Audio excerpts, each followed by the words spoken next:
Hi, my beautiful brothers and sisters. Again, the video cut off. So this is still Seer. I believe it's video 4.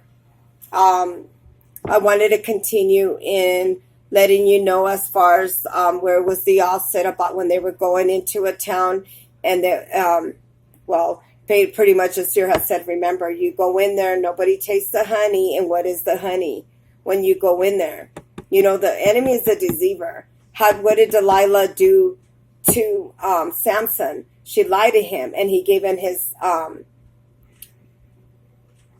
the code and what would happen, because Nazarites have to have long hair, but when you shave it off, you lose that strength. You know, it's just something that has to do with the Nazarites. You know, our people, which are all our people. And then he ended up falling in for her lies. The sweetest honey tickled his ear. And she lied to him, and she said, come on, you don't love me. You don't want to tell me. And then he told her. And what happened? She even said, come, lay your head right here, babe. Come on, take some sleep. And he went straight to sleep, and she shaved him. You know, come on. You don't think the enemy is using people like that to deceive you? It's anything to make you think that you're going to get a pat in the back, and God is not going to do that. Why do you think the Bible says, oh, nothing's going to happen to us? That's what the enemy wants you to believe. No, there is. I got put through the fire. What does the fire mean to you? You get put through the fire, that you just go through trials and tribulations? That's it? No, the fire is the pit of hell, the well of Satan. You go into hell. That's what happens. And we're coming to the end times. It's going to happen. Don't keep thinking because you're God's child that you're not going to get it. You're not going to get a pass. You're not going to go straight out of jail and you get to go on. No, it doesn't work that way. We all have to answer on Judgment Day. Stop letting the enemy deceive you. So with that being said, 1 Samuel 14:26. When the people were to come in the wood, behold, the honey dropped. No man put his hands to his mouth, for the people feared the oath, because they knew that they would surely perish if they sat there and went with what? Tickle your ear, the honey, you know. It says, but Jonathan heard not when his father charged the people with the oath. Wherefore he put forth an end in the rod in his hand, and dipped in it a honeycomb. He put his hand in his mouth, and his eyes were enlightened. Come on. He said, then answered one of the people, said, thy father strictly charged the people with an oath, saying, cursed be the man that eateth any food that day. And the people were faint. Because you're not supposed to. It tells you that's a pathway to hell to the daughters, and it tells you that's a pathway to hell to the sons. When are you going to stop? And you're going to listen to an enemy, but not a woman of God or a man of God that's telling you, know why? Because you think you're going to get a free pass? A seer's job is going to tell you that you're wrong. Satan is lying to you. He's a deceiver. I'm telling you, they hang out with you, and I don't know how many times I pray this over you. And I have sat there, even they sit there and they make them think, oh, I love you. I love you so much. They get paid to be there. They get paid to keep you in sin. I told you that. She did it. She tried hard. Even on this last 2 seasons, that I saw the people that were my attackers, one of many, but one of my attackers, and then they go back and they go tell Satan, he says, bring them my soul, bring them their soul, because you sin, he gets your soul. And God is going to let you, because you continue going that way. You continue serving sin. You continue serving them because you're idolizing them and not the true creator of heaven and earth. And they said, man, we don't have nothing to say about her. You know, we have nothing to say about this woman because she's not sinning. They tried everything in the name of the book. Man, temptation, you name it. Nothing worked. Absolutely nothing. Because I knew the seriousness of this calling. I knew the seriousness of the evilness that I got to learn out there. And how it was trying to keep you. I saw them sitting with you, as a matter of fact. I saw them sitting with you, making you think they're friends and hate her, don't like her. She's this, she's that.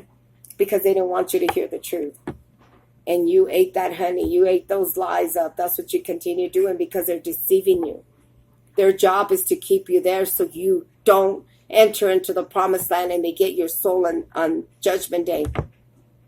That's why. That's a pathway to hell. You're going to perish. You're going to die. And it's in the Bible. What does it say? The people were faint. You know, it says that then they said to Jonathan, my father has troubled the land. See, I pray you how my eyes have enlightened because I tasted a little of this honey. Like he was submitting, like, wow, I tasted a little bit of that honey. He says, I'm submitting. You know what I'm saying? He said, I'm enlightened. How much more if happily the people have eaten freely today and they says of the spoil of their enemies. Your enemies. They're our Father's enemies. You think you're liked? They pretend pretty good, huh? They sound that good. It's honey. It's honey. It tastes pretty good. All their lies. It's the pathway to hell.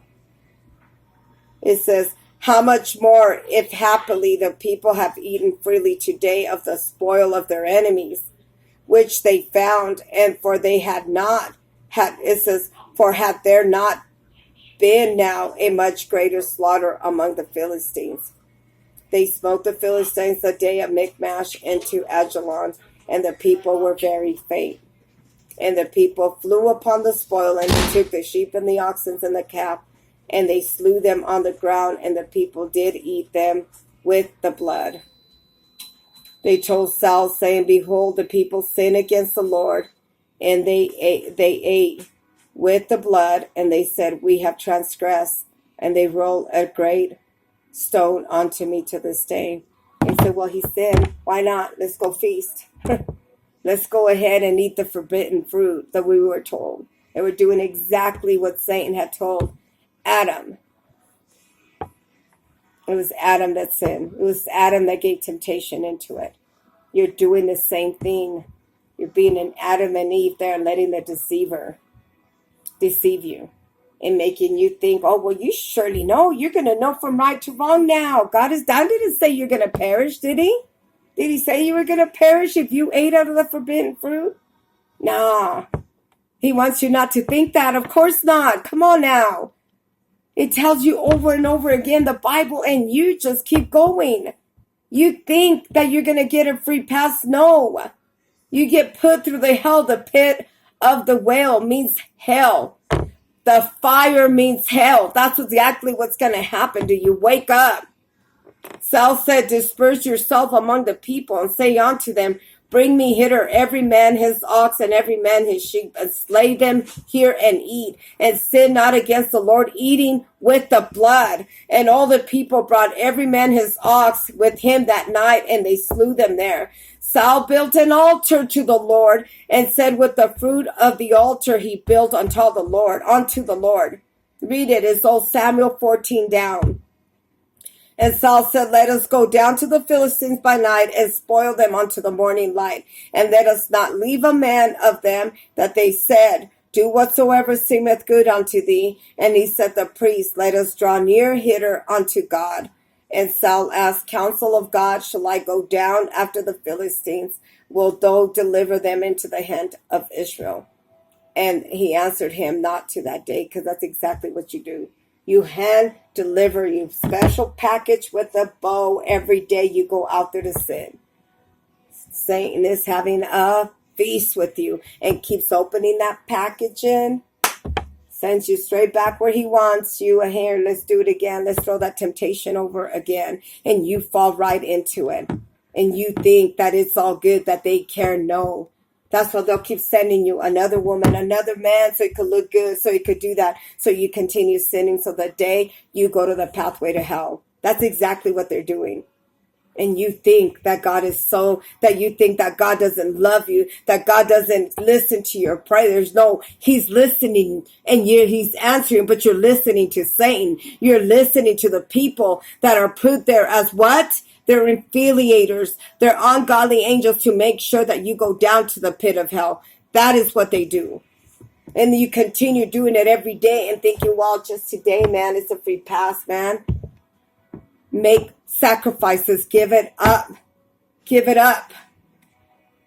Give sin up. Keep worshiping out of the idols, and that's another pathway to hell that you keep seeing. You're digging your hole to the pit, into the pit of the belly of Satan. That's what you're doing. The own pit raced right down to hell. Hell doesn't even have to open up. You're digging your way down. That's exactly what you're doing. Every time you sin, you keep going deeper and deeper down.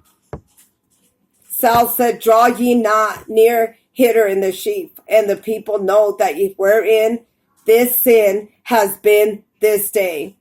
Again, he says, Saul counseled God, shall I go down after the Philistines? Will thou deliver them into the hand of Israel? But he answered to him that day, and Saul said, draw ye near hither, and the sheep of the people know that they see wherein the sin had been to this day. For the Lord liveth, which saved Israel. Through it be Jonathan my son, that he shall surely die. He shall surely die, because he told him not to go with the hardness, not with the honey, not with the dew that tickled his ear. And he did, and he's begging him, saying, please, that's my son. He's bringing stuff onto the altars. If he did it to Jonathan's son, because he did the forbidden fruit. You men and you women are doing the forbidden fruit every day. Every day you decide to sin, go with the forbidden fruit, going back into the sinful world, going to other gods. You think you're getting a free pass? No, it isn't. And he's begging him, please, please don't. He said, we surely will. And everybody went ahead and followed what he did. Oh yeah, come on. Satan's going to say, keep it coming. For the Lord liveth, which saved Israel, though it's Jonathan my son, that he shall surely die. But there was not a man among all the people that answered him. What did it say? For as the Lord liveth, which saveth Israel. Why do you think it saved Israel? Because she turned away from her sin. She was in the fire in hell. And because she dug herself out of that hole that she dug because of her sin, she sat there and dug and sacrificed everything and gave up everything of the world and totally devoted herself to God. And that's why God saved her. So now he's saying, in Jonathan, my son, should surely die. Now he's going to die because he did what he was supposed to do. And he said, you will surely die.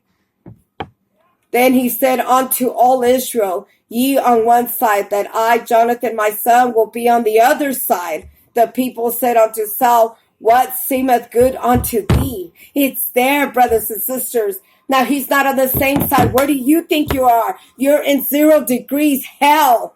And Mary's up here in the mountains where you belong. But because you keep digging your hole down, you're down there, and I'm screaming saying, hey, where's Elizabeth? Where's Sally? Where's Stephanie? Where's Isaac? Where's Jacob?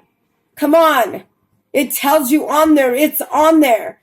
Meditate on it. 1Samuel 14. Don't think that you're not going to get to go to hell because you're going to get a free pass. You will. Read it all. I pray over you in the name of Jesus.